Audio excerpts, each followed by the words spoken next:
Let's go ahead and start with the prompt. Based on the text, how would the author of text 2 regard the perspective of bluegrass purists as described in text 1? So, what is that perspective in text 1? Let's see. For decades, bluegrass musicians have debated whether their genre should exclude influences from mainstream genres. Many insist that bluegrass is defined by its adherence to folk music, out of which bluegrass emerged. Such purists, as they're known, regard the recordings of Bill Monroe as a standard against which the genre should still be measured. Now, what would text 2 say about that? Bluegrass isn't an extension of folk traditions into the era of recorded music. In reality, Bill Monroe created the bluegrass sound in the 40s by combining Southern folk music with commercial genres that had arisen only a few decades before. Since bluegrass had always been a mixed genre, contemporary bluegrass musicians should not be forbidden from incorporating it into influences from rock. Incorporating into it influences from rock and other mainstream genres.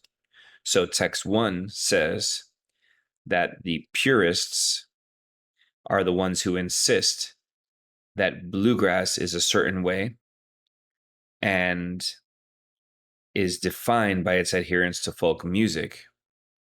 They regard the recordings of Bill Monroe as the standard. So, in other words, bluegrass has one and only one sound. And if you want to know what that sound is, you should go to Bill Monroe.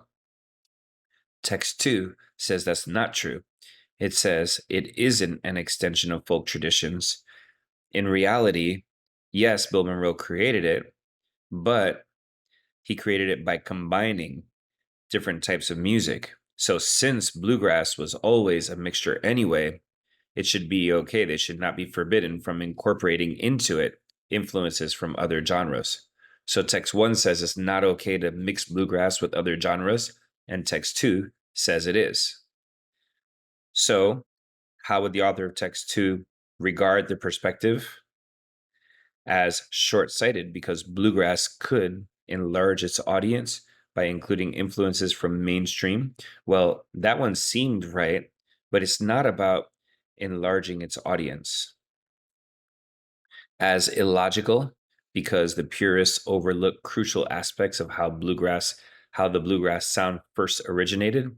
That's absolutely right, because it says here, because bluegrass has always been a mixed genre.